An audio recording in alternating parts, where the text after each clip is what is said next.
Nevienmēr tā agresija ir, ka tu vienkārši esi agresīvs un tev ir kaut ko padaudzīt vai pieņemsim tam līdzīgi.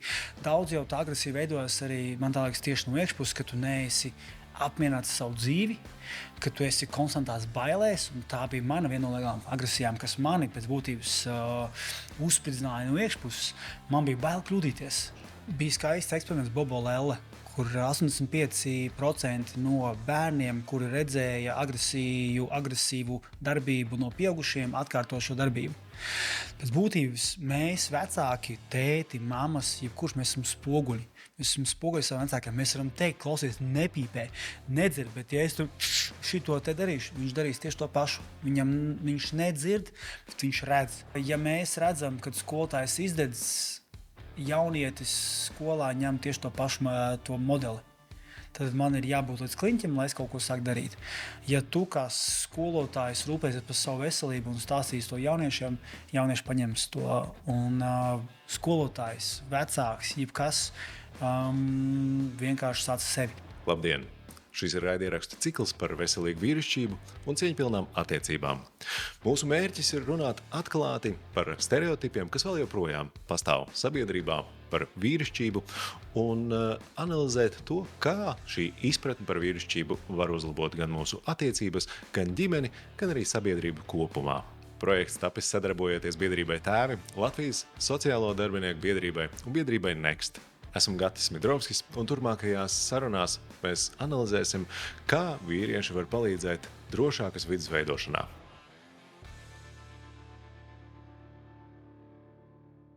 Šodien pie mums viesojās vīrs, kura uzvārds Latvijas hokejā komentārs neprasa. Ilgadējs Rīgas Dinamo aizsardzības balsts un cilvēks, kurš savu vīrišķību ir apliecinājis visaugstākā līmeņa laukumos visā pasaulē, Jēkabs Redliks.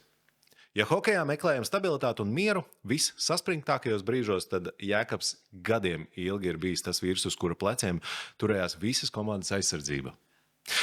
Bet šodien mēs Jēkabu esam aicinājuši ne tikai kā sporta leģendu. Šobrīd viņš veic iespējams savu svarīgāko spēku paņēmienu karjerā, tikai šoreiz tas ir vērsts pret sabiedrības stereotipiem.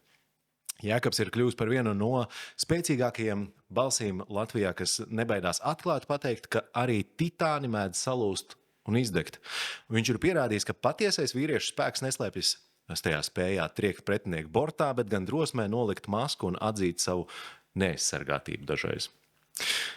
Sveiks, Jēkab! Ļoti patīkami, burvīgs intro, es teikšu. Jā. Tā laikam, ja tu tā skaties, tā nekad nebija tā aizdomājies, bet jā, daudz kas laikam tiešām taisnība tur. Es tā pieļauju, ka jums hokejā mācīja būt neuzvaramiem, stipriem pāri visām grūtībām kāpt. Pastāst, cik grūti bija atzīt, ka veči ir tā, ka ir, un esmu salūzis. Zini kā, māc, caur tām nometnēm, man tā liekas, un caur tām spēlēm, tu nevari. Tas ir loģiski, ka tu nevari, tur tās slodzes ir nenormālas, bet tam tavs nevienam neinteresēja. Tu vienkārši mauc tālāk. Un tad, kad tu nevari, tad tu vari vēl bišķīt, un tad, kad tu vispār vairs nevari, tad tu vari vēl bišķīt. Un to tu esi caur bērna kāju jau ietrenējis gan ķermenī, gan psihē, ka vienkārši ir jāmauc tālāk, lai arī kas. Un ar to arī, ja ir fiziskie, es teikšu, sūdi vai kaut kādas lietas, kas nav tā kā vajag, kaut kāda trauma, sašpricējas, sateipo, mauc tālāk. Un tas pats jau pārnesas uz to emocionālo veselību, pauri kā tādu, kur vienkārši, ja tev kaut kas tur iet uz īso vai kaut kas tur buksē, kā ir tā ir, mauc tālāk. Un, protams, skaidrs, ka arī caur redzot gan savu tēvu, gan arī trenerus, nav tāds nevaru. Tad vienmēr tas teiciens, ka hokejs nav mīkstajiem. Tad tu tā kā, tad es vispār nedrīkstu cilāt kaut kādas lietas, ka man kaut kas grūti vai es kaut ko nevaru, tu ej un dari. Un, protams, ka tas aizņemās ļoti daudz tava laika, jo hokejs visu tavu dzīvi, ar to, vai tā ir personiskā dzīve, vai tas ir hokejs, vai tas ir kaut kāda tava iekšējā pasaule, viss jau ir viens. Un tas mentālais pārlējās visam. Un cik grūti atzīt, es droši vien, ka es nekad mūžā nebūtu atzinis līdz galam, ja man nebūtu tādi nopietni dzīves zvaniņi, dzīves airi, kas man nolika pie vietas un pateica, ka šitā nebūs, šitā neies cauri. Un paldies Dievam, tādi vienu no lielākajiem izaicinājumiem manā dzīvē, kas parādīja priekšā, klausies, ja tu šitā turpināsi, nu tad, diemžēl, mums būs jāšķirās. Tā ir īstā realitāte, iekiko kārtīgi, un sāksim štukot. Tu vari pastāstīt konkrētāk par to situāciju? Tad man Amerikā, Bostonas universitātē, kur es mācījos 4. gadā, vienreiz izsita autoimūnā slimība. Tā ir imunitātes disbalans, kas iet tev iekšā, kas ir tev iekšā, nevis iet, bet viņš tev iekšā, un spiež sarkano pašiznīcināšanās pogu, un vienkārši izzāda tev no iekšpuses. Un 4. gadā mēs viņu zālēm tur sakārtojām, es sāku spēlēt un vispārējais. Un tad, kad es jau biju beidzis hokeju un vadīju halli, pateicoties Covidam, kas izšāva to manu vājo posmu, man bija otrais dzīves zvaniņš, kur bija apakaļ Covids, tur autoimūnā, apakaļ pārslodze, veģetīvā, viss blenderi, bučs čau.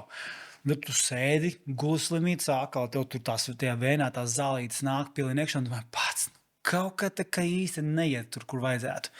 Jo, ja viss sanāk, tad jau viss kārtībā. Tas viss ir labi, ja tev tur darbiņš iet vai tur ģimene, tad jau tu tā kā neaizdomājies, ka ir kaut kas īsti tā kā zini, tā, ka tu brauc ar pirmo ātrumu, bet nevis uz 20, bet uz 120. Nu, kaut kas tur sāks sviltē visā pasākumā. Nu, tad man, paldies Dievam, bija šī iespēja agrāk nekā uz nāves gultas vienkārši tā kā bišķi saprast, kad ir jāsāk izprast, saprast, no kurienes nāk, kas tāds ir.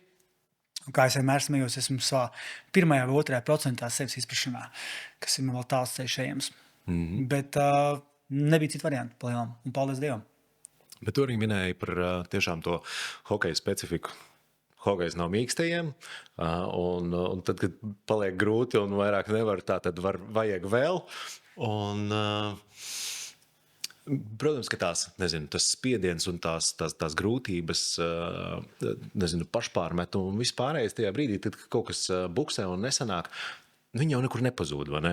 Un vai nav tā, ka tas bieži vien izpaužās vairāk pēc tam, tad, nezinu, vai tev, vai arī varbūt kādiem citiem vīriem, arī komandas biedriem, ko tu esi novērojis, ka tas izpaužās ārpus laukuma kaut kur?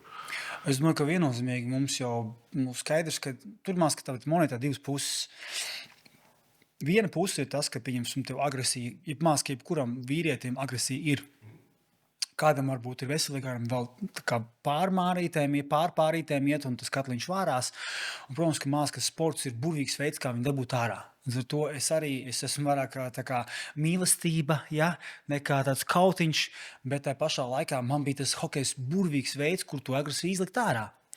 Bet cik daudz...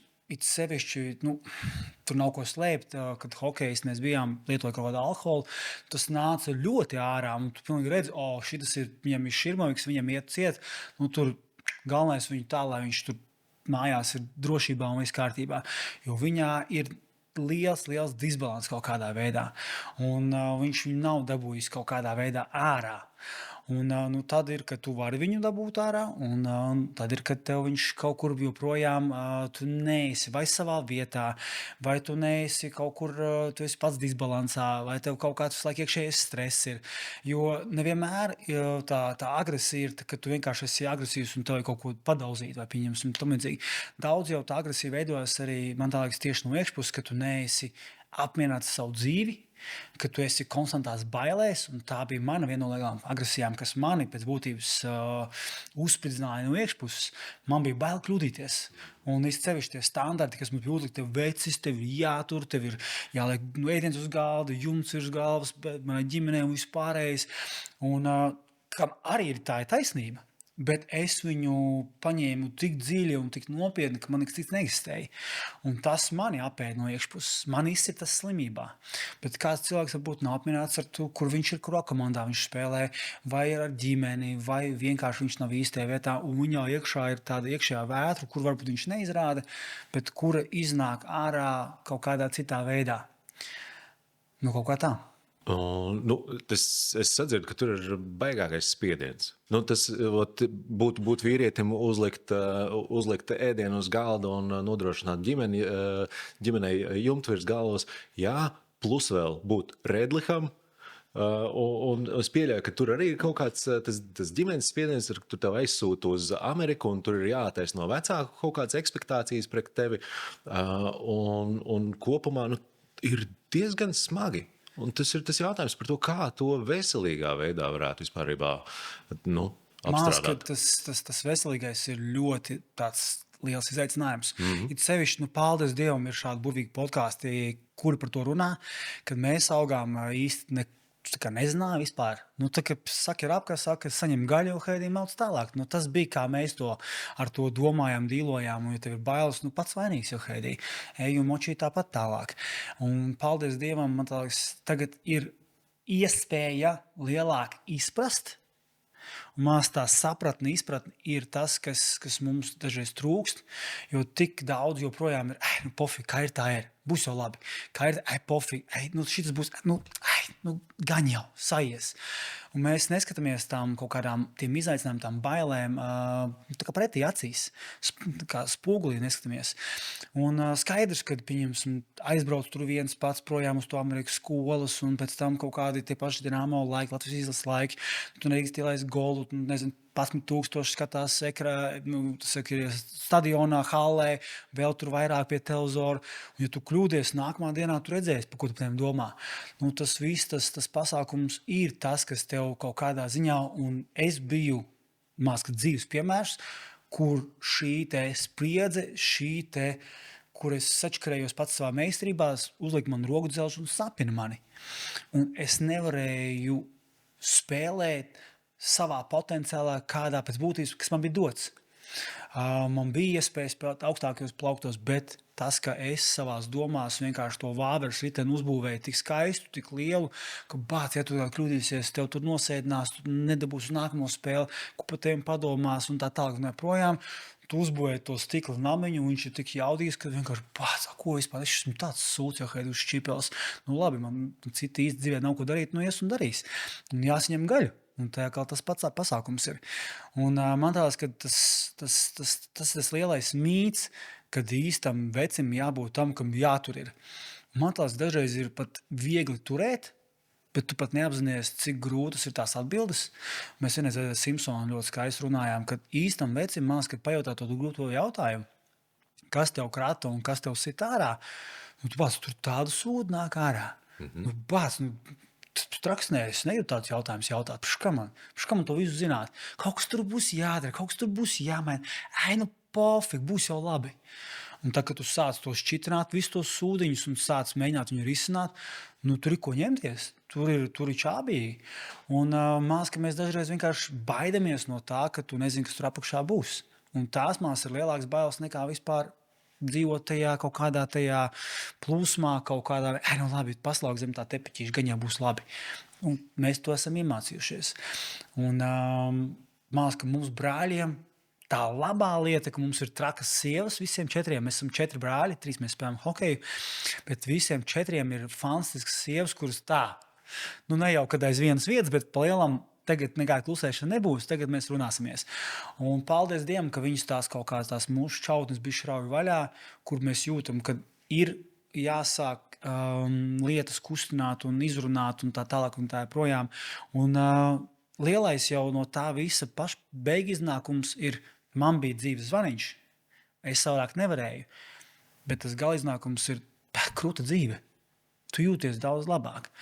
Un mēs dažreiz iedomājamies, ka mēs labāk visu slēpjam nost, tad kaut kur izšaujas agresīvi vai pret sievieti, vai pret kādu citu vīrieti, vai tur politikā, vai tur vienalga, kur tas ir. Viņš jau nāk pa spraugām ārā. Viņš jau tur ir. Tikai droši vien, ka viņš iznāk stresānākā brīdī, kad tu vismazāk gribi, kad tu vari to vēlniņu noslēpt. Un tu viņu nevari. Vai viņš iznāk caur slimību, vai vēl kaut kas. Un mums bija skaisti, ka mums bija šī iespēja risināt, jo, lai iegūtu labāku dzīvi. Lielam. Tu esi ticis līdz kaut kādai atslēgai? Kā 1-2% pašizaugsmē esmu. Okay, jā.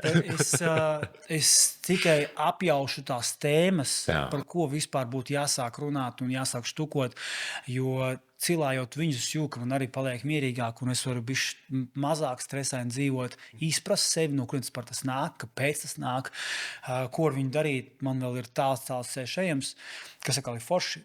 Man tas bišķi stress viņu dod, jo man kā hokejistam 60 minūtes, Man vajag endgame, kad man spēle beigsies, kad es būšu sačakrēts, bet izdarīts, viss kārtībā, es būšu vesels, bet sapratis to savu sūdu. Bet tas ir neverending stories. Man būs visu šo dzīvi, kas atkal dod kaut kādu mierību pats. Man nav viss jāatrisina tagad tūlīt.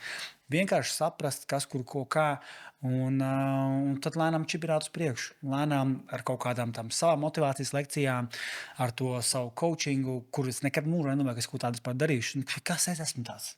Jēški, jo heidī, kādā sakrā es kaut ko vispār tādu varētu darīt. Bet es redzu, ka cilvēkiem tas arī rezonē un arī kaut kādā veidā palīdz iesākt to savu kaut kādu to ceļu, jo maz, ka mums Latvijā ir daudz gudrāk cilvēki nekā es.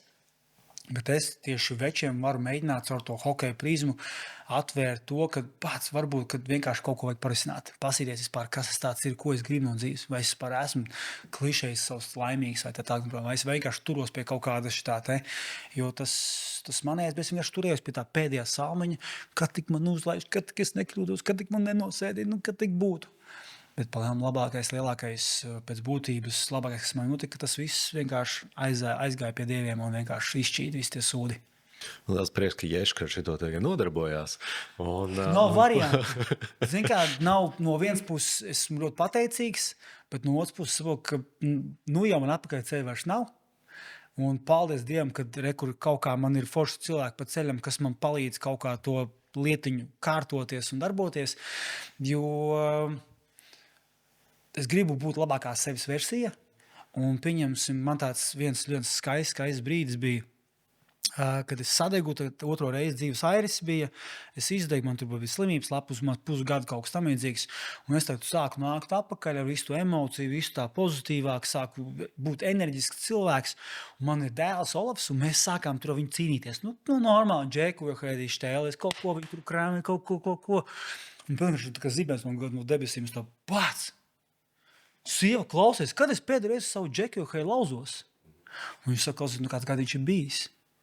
Līdz ar to es kā tētis, kā vīrs, kā vīrietis, vienalga, pie kā es saucu, kā tu gribi, zombijā vienkārši tik ilgu laiku, tu vienkārši plūsti pa to dzīvīti. Un tagad, kas tad? Jā, pēc tēla jau es esmu. Bet es tiešām gribu būt labākā savas versijas saviem bērniem. Man ir tas man cepums jādod saviem vecākiem. Viņi mums to ģimenisko auriņu ielikuši šūpulītī. Mums tā ģimene ir visiem ļoti svarīga. Un, kad tu saproti, ka tu vienkārši neesi pat tur bijis un saproti, wow. Jā, šitā neies cauri. Pārstādoties uz jauniešiem, man krustdēls 18-gadīgs, tagad arī spēlē hokeju Amerikā. Riktīgi foršs, ārkārtīgi ar viņu lepojos. Un tas, ko mēs esam ar viņu arī runājuši un pamanījuši, ka tās prasmes tur ir, bet tā lieta, kas pieklibo un kur bieži vien arī viņam veidojās kaut kādas kļūdas, ir tieši tā emocionālā puse, psiholoģiskais sporta aspekts. Ja? Un kur ik pa laikam kaut kur nobrūk. Ja? Un tā spēle ir neizdevusies, tāpēc, ka viņam kaut kādi melnie uznākuši no rīta. Vai tev ir kaut kādi arī novērojumi par tiem pašiem hokejistiem arī Latvijā, par jauniešiem? Un vai vispār mums ir iespējams arī strādāt pie tās mentālās puses? Jo redzi, arī tu pieminēji Armandu Simpsonu, arī no hokeja, pasaules arī nācis. Arī sadeg. Un arī sadeg. Un ļoti skaļa balss šajā ziņā, runājot arī tiešām par vīriešu mentālo veselību un par spēju menedžēt tomēr to psiholoģisko pusi. Džokovičam bija burvīga intervija, tāds tenisists, tāds viduvējs čalīts, plus mīnus kaut ko māk, un viņam bija ļoti skaistā tēze 50% fizuha, 50% pauris. Mās, ka mēs ļoti skaisti, mums vienmēr tas ir hokejistiem, vienalga tas ir NHL, basketbols, NBA, ka tur ir skills, tev tur jādanko, tev tur jādriblē, tur viss jādara, lai tu tiktu tur augšā. Un tā ir taisnība, ja tev tas viss nav fiziskais, tu piespēles metieni, spēles izpratne, jauda, tu nekad mūžā netiksi tajā NHL. Bet tas, kas mums trūks, mēs ļoti daudz laika pavadām tajā fiziskajā, un mēs aizmirstam to, ka mums tikpat daudz laika jāpavada savā emocionāli noturībā, izpratnē, stingrībās. Tas pašs strunta, bet elpošanas, meditācijas, tas jau nav mambo jumbo, tas ir vienkārši, ka tu trenē savu pauri.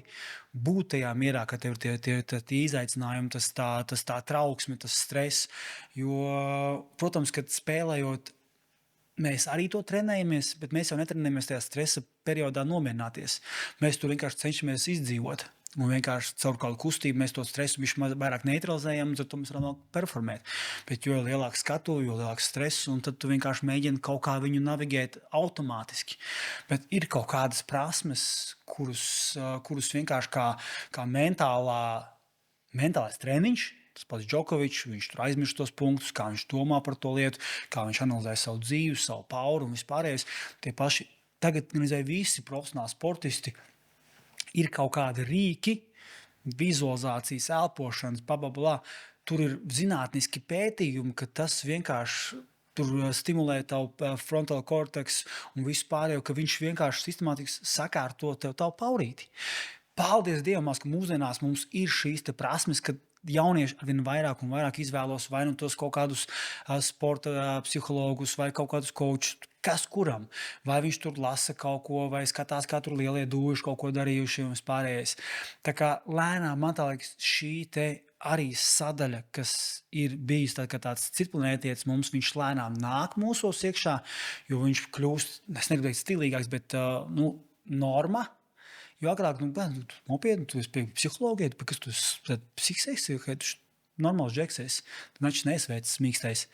Tā bija, un tas ir normāls standartiņš. Un arī es tā domāju, tas jau nav man ilūzija, ka tagad ir kaut kas savādāk. Bet to, ka tu pats esi tajā otrajā grāvī, tā pats, ok, tad tu pavarās tā zirga lapnīca, bišķi novaļās malā. Un tāpēc jau ir forši, kad ir šādas lietas, jo tad tiem, kam ir sūdīgi, viņi meklē kaut kādas lietiņas, viņi kaut ko sadzird, jau klausies interesanti, kas tāds ir. Jo tu saproti, ka tas, kas tev iekšā, viņš pagaidām neštimē. Un tādiem jauniešiem ir iespēja kaut ko arvien vairāk un vairāk. Un jautājums, vai mēs slinkojam, un liekas, ka tas nav tik svarīgi, bet kā aizklavēties līdz tam, kad viņš saprot pats, kas ir tas vajadzīgais, kā dabūt pieņems un to noturību, to stabilitāti. Man nāk 6-gadīgi, 7-gadīgi jaunieši, kočot, viņš psiho tur, vecāka, kā viņu savākt. Emocija, sociāli tīkli, kosmos. Tas ir kosmos, kas notiek ar mūsu jauniešiem. Un tāpēc es nezinu, vai tu man vēl jautās par mācību spēju, bet mācību spēja tieši pēc būtības tendēta kaut kādā veidā šim te aspektam, kur mēs gribam Latviju sakārtot, izglābt šos jauniešus. Nezinu, tā skaļi teikdams tas ir, bet jo viņiem tas stress, tas emocionālais ir tik daudz, kad viņam iet uz īso sociālo tīklu. Tā ir pandēmija. Tā ir pandēmija, kas vienkārši noraksta mūsu jauniešus. Es zinu pēc savā dēla. Viņš man iet uz īso. Es viņam tagad noņēmu uz 15 minūtēm dienā, tāpēc, kad es zinu, ka es skatos, viņš tur iet pa gaisu. Es domāju, popcik, mans pašs dēls. Ja, un tas ir atkal, tas nav ne labi, ne slikti, ne pareizi, ne nepareizi, bet tā ir realitāte. Jautājums, ko es varu darīt lietas labā. Un tāda mācību spēja. Jā, es varu paturpināt. Tu man skaties, lai es neaizpildu. Es jau te varu runāt 10 stundas. Pārliec pāris jautājumiem, kurus es gribēju tev uzdot. Droši jautā. Ņem vadību par šo sarunu. Tādā ziņā, ka viena lieta es gribēju, pirms mēs pārējām par to, kas notiek skolās, tā kā šo raidījumu pārsvarā nevis skatīsies jaunieši un tie paši sportisti, kas ir tas, ko tu varētu novēlēt vecākiem, treneriem vai citiem, teiksim, pieaugušiem, kas strādā, kas ir apkārt tiem pašiem jauniem sportistiem, jauniem vīriešiem, jo mums jau izskanēja tomēr milzīgs stress, nogurums, pārdzīvojumi, pašpārmetumi. Kā šo visu varētu apstrādāt un ko varbūt tad iemācīt tiem jauniešiem? Bija skaists eksperiments Bobo Lelle, kur 85% no bērniem, kuri redzēja agresīvu darbību no pieaugušiem, atkārto šo darbību. Pēc būtības mēs, vecāki, tēti, mammas, jebkurš mēs esam spoguļi. Mēs esam spoguļi saviem vecākiem. Mēs varam teikt, klausies, nepīpē, nedzer, bet ja es tu šito te darīšu, viņš darīs tieši to pašu. Viņš nedzird, bet viņš redz. Līdz ar to pēc būtības viss sākās tikai un vienīgi no mums.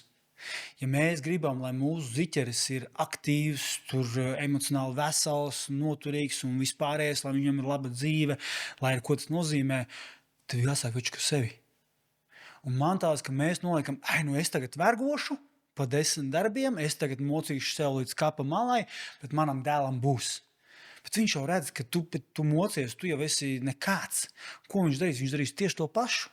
Jā, varbūt viņam būs kaut kādu to lietu izdarījis, bet viņš jau to programmu viņu paņems līdzi, lai arī ko viņš darīs, viņš pēc tam darīs to pašu. Tad ar to ka nevajag močīt. Un māc, ka tas mēs dažreiz ejam otrā grāvī, ka mēs tagad, tagad man grūti, es tagad paņemšu pauzīt, jau esmu pārslogots, ja? Nu, tā jau arī īsti nav, kad ir jāmočī.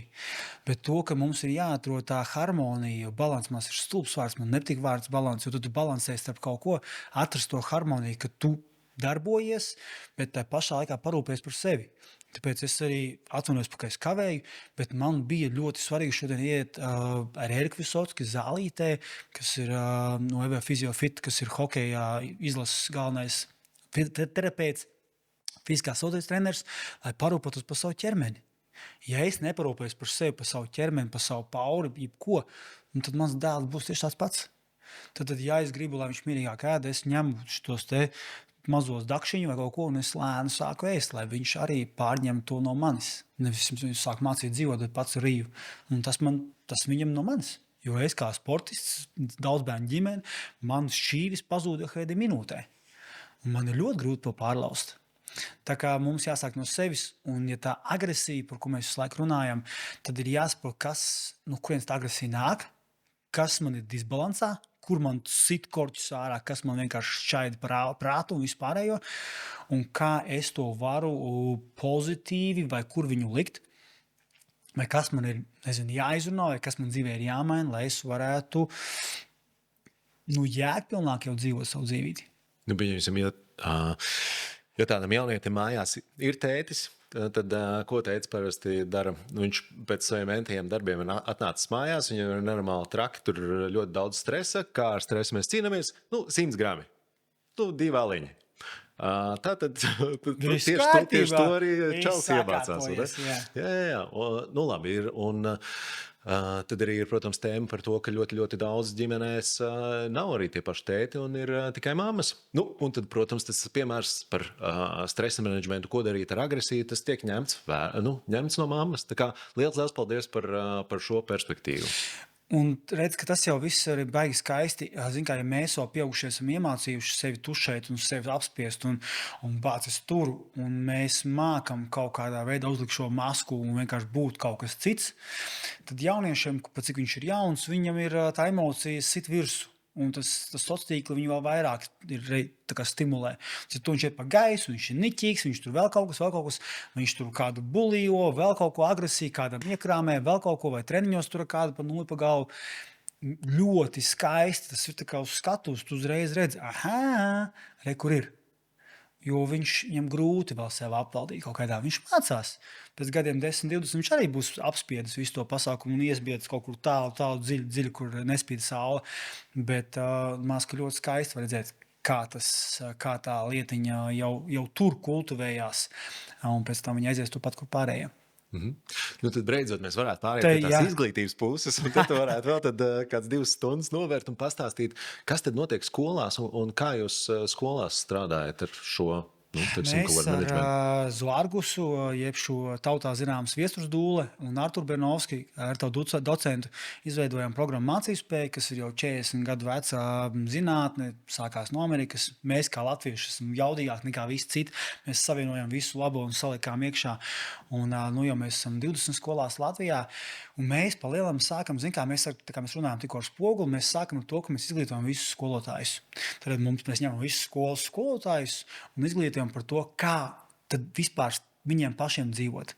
Kā runāt pašiem ar sevi, kā uzturēt savu resursu, kā savu agresiju dabūt ārā.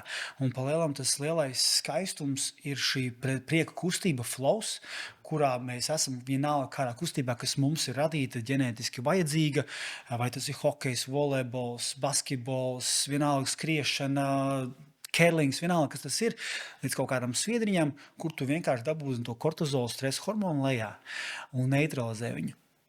Mēs kā pieaugušie to nezinām. Un ar to arī jaunieši to nezina. Un, ja tas augšā tas stresa hormoniņš ir, pirmkārt jau tu neveidos nekādu jaunu savienojumu, tu neko nevari iemācīties, tu vienkārši esi stresā, un tad tas stress, kā jaunietim, nāk vai nu uz kluso meiteni, kas tikko tā ar neko runājusi, un es kaut ko vēl uzbļaustos, vai skolotāji kaut ko ieburzīju, un tā tālāk un tā projām. Tā kā tu teici, vecāki šķirās, ir tik daudz lietas tajā ziķerī, kas viņu sit ārā, vai viņš nav izgulējies, vai nav paēdis. Viņam šī kustība ir ļoti, ļoti vajadzīga. Šī prieka kustība, kas ir vajadzīgs jaunietim, skolotājam, mums ar tevi, lai viņš to savu štruntiņu, to agresiju, kas viņā ir, kas ir apslēpta, un viņš iet vienkārši kaut kur bļaustās, ņemās, kādā apsmē, kādam sit, viņš viņu izvada ārā caur šo kustību. Ar to viņam mazinās tas stresiņš, magnetisma agresija, mazinās kortizols, stresa hormoniņš, un viņš jau var jēgpilnāk iet uz stundu, kaut ko iemācīties, jo veidojās savienojumi, viņam nav tur katrai meitenei, katram čalim kaut kas jāuzbarzī, kaut kas jā, tāpat būs, bet tas būs stipri mazāk. Ar to mūsu tā skolu sistēma vienkārši mazina to vispār izdegšanas principu kā tādu. Jo tagad skolotājs izdedz normā. Tā mums vispār māca, kad cilvēks ir izdedzis normāli. Tam tā nevajag būt. Un tas ir mūsu uzdevums caur izglītotu skolotāju, kur skolotāji pēc tam nodot šīs zināšanas jauniešiem. Viņi kustās no rītiem pa dienu, stundās, pirms eksāmeniem, krīzvadībā, kur ir atsevišķi ziķerīši, kas izkustās, kuriem vienkārši iet pausī, nāk ārā tā dūmi, tā agresija, kas cits starp vienkārši viņi ietu kaut kam virsū, pēc tam viņi pārnestos, ka viņš izaugtu liels 12. klase vīrietis, viņi ietu kaut kur virsū kaut kam, jebkam. Šeit viņš iemācās tādā labā veidā to stresu, to negāciju, to agresiju izvadīt ārā caur prieku, caur kustību. Un līdz ar to viņš var arī sevi iepazīt, saprast vairāk, un jau tad būt jēgpilnāks pilsu čalis, sieviete un vispārējie arī atlikušā dzīvē. Un tas ir mans uzdevums, komandas uzdevums, mainīt to mūsu kultūru. Caur tādām kustībām un visām šīm lietām, ko mēs darām, mēs varam apstrādāt arī, teiksim, to bioloģisko paveidu, un kas tad mūsu ķermenī notiek, un no kurienes tad ir tas impulss, teiksim, agresīvi rīkoties. Vienīgais, droši vien, ka to pamata iemeslu šādā veidā mēs nevaram atrisināt. Vai ne? Tad ir jautājums, kā ar to strādāt. Mēs metam klāt refleksiju un elpošanu. Tad refleksija, kā tu jūties, kas kaut kā, tas dod tev to apzinātību ar klišejisks tāds teiciens, un dažreiz man viņam tā nepatīk tā pieskaņa, vienkārši piķert sev pie domām. Jā. Tas nozīmē, ka kā es jūtos, kā mans ķermenis jūtās, vai es esmu mieriņā, vai esmu gatavs mācīties. Ja tu jau no bērna kājas jautā šos jautājumus, kas ir kā pavisam basic. Kā tu jūties, cik tev mieriņš? Tad, kad tu izaudz 12. klasi, tu izaudz 40 gadi, kā tu jūties? Ja tu pajautās ar šo jautājumu, atbildi ir bezsūdīgi, tad nākamais ir, ko es varu darīt lietas labā? Tad mēs jau šūpulīti ieliekam to apzinātību, piķert sev pie domām, kas man ir vajadzīgs, lai es būtu, es jūtos labi. Jo esmu pieredzis caur bērnu, kā justies labi, kad esmu izkustējies, esmu izsportojis, varu mācīties, varu iegūt šito, to, bet kaut kas man tagad īsti nav. Kas tad man ir jāmaina, lai es būtu kaut kādā veidā? Jo tā, ko tu saki, mēs strādājam, birojā pie datora zvani, kaut ko atnākam mājās, pēdam, pieramies, aleņš sēžam, skatāmies televizoru, kur mums ir kustība. Varbūt pat trepiem noiet iekāpt mašīnā. Tas arī viss. Visi mēs ar puncīšiem staigājam apkārt. Tā ir realitāte. Un tie, kas kustās, tu jau redz, ka viņiem tie, kas kustās, kaut kādu kustību, viņš ir dzīvīgāks. Dažreiz mums ir tā tendence, ka mums ir jāiet uz zāli, mums visiem ir jāskrien. Ja tā nav tava kustība, ja man besīs skriet, un man tagad ir kaut kur esmu izlasis, kad jāskrien, un tas būs afigēni krūti, un tagad viss būs kārtībā ar mani, tā īsti nebūs. Es vēl vairāk iedīšu savu bedrē. jo es tērēšu vēl vairāk savu resursu un vēl vairāk dzīšu sev kaut kādā tādā izmisumā. Līdz ar to katram ir vajadzīgs tās viņa priekustība. Un tas ir apbrīnojami, kā mēs strādājam ar skolotājiem. Un, ne labi, ne slikti. Man bija tieši tāpatās. Ja tu jautā, kas ir tas, kas tev patīk, viņš varbūt 1, 2 lietas. Katram mums ir 100 kaut kāda flow lietiņas, kas mums patīk darīt. Un tas ir tas svarīgākais - aizklavēties līdz skolotājiem, līdz bērniem, sākt to visu tajā sākumiņā, lai tā, ka mēs izaugam, jo mums jau ir baigā pretestība. Tāpat kā man, tāpat kā visiem pārējiem, tas, ka tu esi liels, ko tu te ņemies, ko tu gudri runāji, tāpat tās viss strunts, ja? Tāpēc, kad es esmu sapratis, man ir esmu gudrs, un tas viss ir mambo džambo struntiņš. Bet tā, kad tevi sūdīt, tu sāc meklēt. Un tā ir tas lielais izaicinājums. Lielā problēma ir, ka mēs tiekam līdz kaut kādiem, līdz tai darbībai, un mēs meklējam tos risinājumus tikai tad, kad paliek rīktīgi slikti. Tad, kad mēs varam kaut kā pamazām jau izturēt, būs fajn. Tā kā neviens jau nenomirs, un tiksim galā arī šitā te, kā iet. Tajā brīdī, līdzīgi kā arī tev, kad iet jau pilnīgākā krīze, tad mēs noraujam to rokas bremzi un sākam tiešām meklēt, kas tad noticis. Jim Carrey bija baigs skaists teiciens, jā, viņš grib, lai visiem ir miljonam, visi ir slaveni, jo viņš saprot, lai tur nav laime. Un man dažreiz liekas, piemēram, to, ka mēs kaut kā vienmēr dzinamies pakaļ, mēs aizmirstam nolikt visam pārējo malā, bet mēs aizmirstam to ikdienu, kas tad mums ir tas, kas mums dara laimīgi kaut kādā veidā. Un no Džekiem tas ļoti izteikti, ka mēs mākam zem tepiķīšu un maucam tik tālāk. Tā kā tas tāds diezgan liels izaicinājums, kā aizklavēties, kurš aizklavējās, kuram vajag izdegt, kuram vajag ritīgi čābīgi būt. Bet man tā liekas, ka, ja pieņemsim, es runāju, tu runā, viņš runā, tas runā, vēl kaut kas, kaut kur pauzgals dzirdēju, klausies, es taču zinu, ka man ir sūdīgi. To jau es zinu. Bet es vienkārši to nospiežu malā un nē. Un kaut kādā brīdī vienkārši tas padzirdēju, labi, kas tur bija. Un vienkārši palēnām vajag tā, mums jau nevienā brīdī nav pēkšņi, ka saulespuķi izaug uzreiz tāda vesela. Tā seikliņa iedza smiltiņās, tur smiltiņas pa virsu, ūdentiņš, saulīt, un tad tur dīksniņš, un tad aiziet. Beigās jau tas aiziet tikai tad. Tam visam jābūt milzīgam procesam. Jo mans process jau bija tālu, kad klausījos podkastus, gudru vīru, kā viņi tur dirīja, podkastus, un tur man tā sēkla iesējās. Jā, tas kaut kā mums baigi labi strādā. Bet man tas ir tik svarīgi, un tāpēc esmu šeit dalīties ar saviem struntiem, jo katram mums viņi ir. Un mums patīk viņus noslēpt, un patīk viņus kaut kur aiziet kādam, jo man tas jābūt vecim, bet mās, ka tiešām īstam vecim ir jāatbild uz tiem grūtiem jautājumiem, vismaz sāk atbildēt. Paldies, ka tu dalies ar saviem struntiem.